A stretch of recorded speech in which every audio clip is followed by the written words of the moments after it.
Hello ಸ್ನೇಹಿತರೆ, ನಮಸ್ಕಾರ. ನಾನು ನಿಮ್ಮ ಚಂದ್ರಹಾಸ್. ಬೌನ್ಸ್ ಬ್ಯಾಕ್ನ ಮತ್ತೊಂದು ಹೊಸ ವಿಡಿಯೋಗೆ ತಮಗೆಲ್ಲರಿಗೂ ಸ್ವಾಗತ.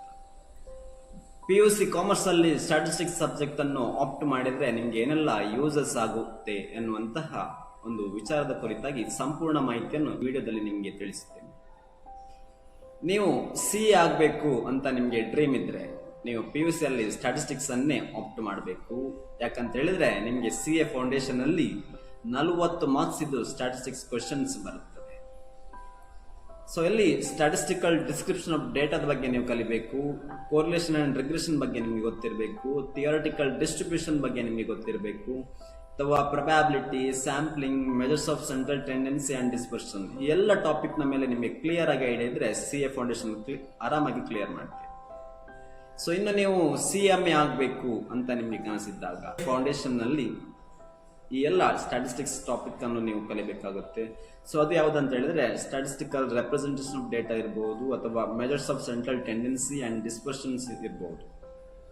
ಸೊ ಅದರೊಂದಿಗೆ ಕೋರಿಲೇಷನ್ ಅಂಡ್ ರಿಗ್ರೆಷನ್ ಅಥವಾ ಪ್ರೊಬ್ಯಾಬಿಲಿಟಿ ಕಾನ್ಸೆಪ್ಟ್ಸ್, ಈ ಎಲ್ಲ ಟಾಪಿಕ್ಸ್ ನಿಮಗೆ CMA ಫೌಂಡೇಶನ್ ಎಕ್ಸಾಮ್ ಅಲ್ಲಿ ಬರುವಂತದ್ದು. ಸೊ ಹಾಗೆಯೇ ನೀವು ಒಂದು ಲಾಯರ್ ಆಗಬೇಕು, ಒಂದು ಒಳ್ಳೆ ಕಾಲೇಜಲ್ಲಿ ಲಾ ಕಲಿಬೇಕು ಅಂತ ನಿಮಗೆ ಮನಸ್ಸಿದ್ರೆ ತಾವು ಕ್ಲಾಟ್ ಎಕ್ಸಾಮ್ ಅಂತ ನೀವು ಬರೀಬೇಕಾಗುತ್ತೆ. ಅಲ್ಲಿ ನಿಮಗೆ ಸ್ಟ್ಯಾಟಿಸ್ಟಿಕ್ಸ್ ನ ಕೆಲವೊಂದು ಟಾಪಿಕ್ಸ್ ಗಳು ಇನ್ಕ್ಲೂಡ್ ಮಾಡಿರ್ತಾರೆ. ಸೊ ಅದು ಯಾವ್ದಂತ ಹೇಳಿದ್ರೆ ಡೇಟಾ ಇಂಟರ್ಪ್ರಿಟೇಷನ್ ಇರಬಹುದು, ಅಥವಾ ಮೆಜರ್ಸ್ ಆಫ್ ಸೆಂಟ್ರಲ್ ಟೆಂಡೆನ್ಸಿ ಇರಬಹುದು ಅಂಡ್ ಡಿಸ್ಪರ್ಷನ್ ಇರಬಹುದು. ಸೊ ಅದರೊಂದಿಗೆ ಪ್ರೊಬ್ಯಾಬಿಲಿಟಿ ಕೂಡ ಇನ್ಕ್ಲೂಡ್ ಮಾಡಿರ್ತಾರೆ.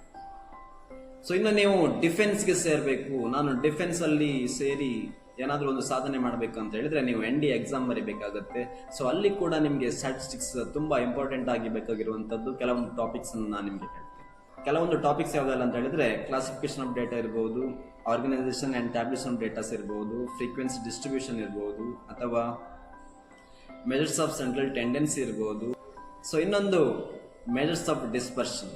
ಸೊ ಇಲ್ಲಿ ನೀವು ರೇಂಜ್ ಬಗ್ಗೆ ಕಲಿಬೇಕಾಗುತ್ತೆ, ಮೇನ್ ಡಿವಿಯೇಷನ್ ಬಗ್ಗೆ ಕಲಿಬೇಕಾಗುತ್ತೆ, ಅಥವಾ ವೇರಿಯನ್ಸ್ ಅಂಡ್ ಸ್ಟ್ಯಾಂಡರ್ಡ್ ಡಿವಿಯೇಷನ್ ಬಗ್ಗೆ ನೀವು ಕಲಿಬೇಕಾಗುವಂಥದ್ದು.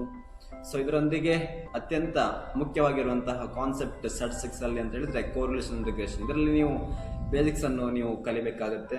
ಸೊ ಇದರಲ್ಲಿ concept of correlation and introduction to regression analysis, ಎಲ್ಲ ಟಾಪಿಕ್ಸ್ ಅನ್ನು ನೀವು ಕಲಿಬೇಕು. ಸೊ ಇದರೊಂದಿಗೆ ಪ್ರೊಬ್ಯಾಬಿಲಿಟಿ ಇಲ್ಲದ್ರೆ ನಿಮ್ಮ ND ಎಕ್ಸಾಮ್ಸ್ ನಿಮಗೆ ಕ್ಲಿಯರ್ ಮಾಡಲಿಕ್ಕೆ ತುಂಬಾ ಕಷ್ಟ ಆಗುವಂಥದ್ದು. ಸೊ ಪ್ರೊಬ್ಯಾಬಿಲಿಟಿಯಲ್ಲಿ ನೀವು ಏನೆಲ್ಲ ಟಾಪಿಕ್ಸ್ ಅನ್ನು ಕಲಿಬೇಕು ಅಂತ ಹೇಳಿದ್ರೆ ಅಲ್ಲಿ ಬೇಸಿಕ್ಸ್ ಆಫ್ ಪ್ರೊಬ್ಯಾಬಿಲಿಟಿ ಬಗ್ಗೆ ನಿಮಗೆ ಕ್ಲಿಯರ್ ಆಗಿ ಗೊತ್ತಿರಬೇಕು, ಅಥವಾ ಡೆಫಿನೇಷನ್ ಆಫ್ ಪ್ರೊಬ್ಯಾಬಿಲಿಟಿ ಇರಬಹುದು, ಸ್ಯಾಂಪಲ್ ಸ್ಪೇಸ್ ಅಂಡ್ ಇವೆಂಟ್ಸ್ ಇರಬಹುದು, ಅಥವಾ mutually exclusive and exhaustive events ಇರಬಹುದು. ಇದರೊಂದಿಗೆ ಅಡಿಷನ್ ಅಂಡ್ ಮಲ್ಟಿಪ್ಲಿಕೇಶನ್ ಥಿಯರಮ್ಸ್ ಬಗ್ಗೆ ನಿಮಗೆ ಕ್ಲಿಯರ್ ಆಗಿ ಐಡಿಯಾಸ್ ಇರಬೇಕು. ಸೊ ಇದನ್ನು ಹೊರತುಪಡಿಸಿ applications of additional and multiplication theorems or multiplication rules ಬಗ್ಗೆ ನಿಮಗೆ ಗೊತ್ತಿರಬೇಕು. ಸೊ ಇದನ್ನು ಬಿಟ್ಟು conditional probability and Bayes theorem ಅಲ್ಲಿ ಬೇಸಿಕ್ಸ್ ಲೆವೆಲ್ ಬಗ್ಗೆ ನಿಮಗೆ ಗೊತ್ತಿದ್ರೆ ಸಾಕಾಗುತ್ತೆ.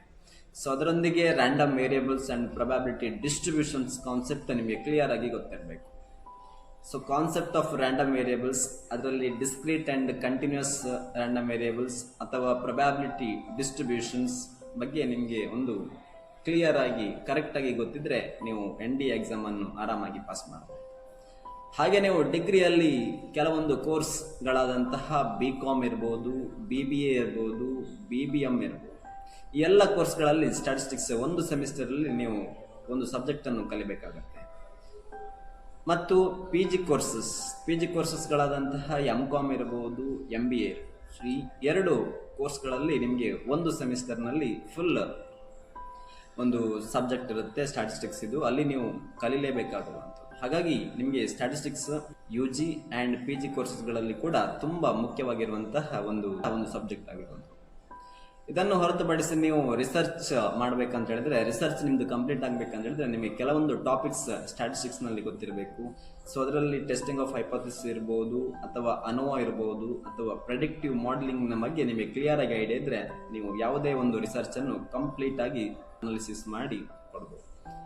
ಹಾಗೆಯೇ ನೀವು ಬ್ಯಾಂಕಿಂಗ್ ಎಕ್ಸಾಮ್ಸ್ SBI ಇರಬಹುದು, IBPS ಇರಬಹುದು, RBI ಇರಬಹುದು, ಇಲ್ಲಿ ಕೂಡ ಸ್ಟ್ಯಾಟಿಸ್ಟಿಕ್ಸ್ ನ ಕ್ವಶನ್ಸ್ ಬರುವಂತದ್ದು. ಅಥವಾ VA ವಿಲೇಜ್ ಅಕೌಂಟೆಂಟ್ ಆಗಬೇಕು, ಆಫ್ಟರ್ PUC ಕಾಮರ್ಸ್ ಆದ್ಮೇಲೆ ತಾವು ವಿಲೇಜ್ ಅಕೌಂಟೆಂಟ್ ಆಗಬೇಕು ಅಂತ ಹೇಳಿದ್ರು ಅಲ್ಲಿ ಕೂಡ ಸ್ಟ್ಯಾಟಿಸ್ಟಿಕ್ಸ್ ನಿಮಗೆ ಬೇಕಾಗುವಂಥದ್ದು. ಅಥವಾ UPSC ಬರಿತೀರಿ ಆಫ್ಟರ್ ಡಿಗ್ರಿ ಆರ್ KPSC ಬರಿತೀರಿ ಅಂತ ಹೇಳಿದ್ರು ಕೂಡ ನಿಮಗೆ ಅಲ್ಲಿ ಸ್ಟ್ಯಾಟಿಸ್ಟಿಕ್ಸ್ನ ಕಾನ್ಸೆಪ್ಟ್ಗಳು ಬರುವಂಥದ್ದು. ಅಥವಾ any other government exams also include statistics. ಇದನ್ನು ಹೊರತುಪಡಿಸಿ ಇನ್ನು ಕೆಲವು ಜಾಬ್ಸ್ ಸ್ಟ್ಯಾಟಿಸ್ಟಿಕ್ಸ್ ಯೂಸ್ ಆಗುವಂಥದ್ದು. ಅದರಲ್ಲಿ ಡೇಟಾ ಅನಲಿಸ್ಟ್ ಒಂದು ಮುಖ್ಯವಾಗಿರುವಂಥದ್ದು. ಇದರಲ್ಲಿ ಡಿಸ್ಕ್ರಿಪ್ಟಿವ್ ಸ್ಟ್ಯಾಟಿಸ್ಟಿಕ್ಸ್ ಬಗ್ಗೆ ಗೊತ್ತಿರಬೇಕು, ರಿಗ್ರೆಷನ್ ಬಗ್ಗೆ ಗೊತ್ತಿರಬೇಕು, ಡೇಟಾ ವಿಜುವಲೈಸೇಷನ್ ಹೇಗೆ ಮಾಡೋದು ಅಂತ ಕ್ಲಿಯರ್ ಆಗಿ ಗೊತ್ತಿರಬೇಕು. ಇದನ್ನು ಹೊರತುಪಡಿಸಿ ಫೈನಾನ್ಷಿಯಲ್ ಅನಲಿಸ್ಟ್, ಸೊ ಇಲ್ಲಿ ಸ್ಟ್ಯಾಟಿಸ್ಟಿಕಲ್ ಮಾಡೆಲಿಂಗ್ ಫೋರ್ಕಸ್ ಬಗ್ಗೆ ಗೊತ್ತಿರಬೇಕು. ಅಥವಾ ಮಾರ್ಕೆಟ್ ರಿಸರ್ಚ್ ಅನಲಿಸ್ಟ್ ಆಗ್ಬೇಕಂತ ಹೇಳಿದ್ರು ಕೂಡ ಅಲ್ಲಿ ಸ್ಯಾಂಪ್ಲಿಂಗ್ ಟೆಕ್ನಿಕ್ಸ್ ಬಗ್ಗೆ ಗೊತ್ತಿರಬೇಕು, ಪ್ರೆಡಿಕ್ಟಿವ್ ಮಾಡೆಲಿಂಗ್ ಬಗ್ಗೆ ಗೊತ್ತಿರಬೇಕು. ಅಥವಾ ಇನ್ನೂ ಒಂದು ಇಂಪಾರ್ಟೆಂಟ್ ಆಗಿರುವಂಥದ್ದು ಆಕ್ಚುರಿ, ಇದು ಇನ್ಶೂರೆನ್ಸ್ ಫೀಲ್ಡ್ ಅಲ್ಲಿ. ಸೊ ಇಲ್ಲಿ ನಿಮಗೆ ಪ್ರೊಬ್ಯಾಬಿಲಿಟಿ ಸ್ಟ್ಯಾಟಿಸ್ಟಿಕಲ್ ಮೆಥಡ್ ಅನ್ನು ಹೇಗೆ ಅಪ್ಲೈ ಮಾಡೋದು ಅಂತ ಕ್ಲಿಯರ್ ಆಗಿ ಐಡಿಯಾಸ್ ಇರಬೇಕು. ಅಥವಾ ಆಪರೇಷನ್ ರಿಸರ್ಚ್ ಅನಲಿಸ್ಟ್ ಆಗ್ಬೇಕಂತ ಹೇಳಿದ್ರು ಕೂಡ ನಿಮಗೆ ಸ್ಟ್ಯಾಟಿಸ್ಟಿಕ್ಸ್ ಬೇಕಾಗುತ್ತೆ. ಅಥವಾ ಎಕನಾಮಿಸ್ಟ್ ಆಗಬೇಕು ಅಂತ ಹೇಳಿದ್ರು ಕೂಡ ಅಲ್ಲಿ time series analysis and statistical inference and regression modelling, ಹೀಗೆ ಬೇರೆ ಬೇರೆ ಟಾಪಿಕ್ಸ್ನ ಮೇಲೆ ನಿಮಗೆ ಐಡಿಯಾಸ್ ಇರಬೇಕು. ಸೊ ಇನ್ನೊಂದು risk analyst which includes probability and statistical analysis ಬಗ್ಗೆ ನಿಮಗೆ ಕ್ಲಿಯರ್ ಆಗಿ ಗೊತ್ತಿರಬೇಕು. ಸೊ ಇನ್ನೊಂದು business intelligence analyst which includes data interpretation techniques, ಅಲ್ಲಿ ನಿಮಗೆ ಗೊತ್ತಿದ್ರೆ ನೀವು ಚೆನ್ನಾಗಿ ಅಲ್ಲಿ ಜಾಬ್ ಮಾಡ್ಬೋದು. ಸೊ ಇನ್ನೊಂದು ಮುಖ್ಯವಾಗಿರುವಂಥದ್ದು logistic and supply chain analyst which includes statistical quality control, inventory management and forecasting ಬಗ್ಗೆ ಐಡಿಯಾಸ್ ಇರಬೇಕು. Audit and compliance analyst, so ಇಲ್ಲಿ ಸ್ಟ್ಯಾಟಿಸ್ಟಿಕ್ಸ್ನ ಬಗ್ಗೆ ಸ್ಯಾಂಪ್ಲಿಂಗ್ ವೇರಿಯನ್ಸ್ ಅನಾಲಿಸಿಸ್ ಹೇಗೆ ಆಗುತ್ತೆ ಅದರ ಬಗ್ಗೆ ಕೂಡ ನಿಮಗೆ ಕ್ಲಿಯರ್ ಆಗಿ ಐಡಿಯಾಸ್ ಇದ್ದರೆ ಅಲ್ಲಿ ನೀವು ವರ್ಕ್ ಮಾಡಬಹುದು. Human resource which includes descriptive statistics, predictive modelling and performance analysis ಬಗ್ಗೆ ನಿಮಗೆ ಸ್ಟಡಿ ಮಾಡಬೇಕು. ಸೊ ಹೀಗೆ ಸ್ಟ್ಯಾಟಿಸ್ಟಿಕ್ಸ್ ಒಂದು ಬ್ಯಾಕ್ ಬೋನ್ ಆಫ್ ಕಾಮರ್ಸ್ ಆಗಿದೆ. ಹಾಗಾಗಿ ನೀವು PUC ಕಾಮರ್ಸ್ ಅಲ್ಲಿ ಸ್ಟ್ಯಾಟಿಸ್ಟಿಕ್ಸ್ ಅನ್ನು ಆಪ್ಟ್ ಮಾಡೋದೇ ಬೆಸ್ಟ್ ಆಪ್ಷನ್ ಆಗಿರುವಂಥ.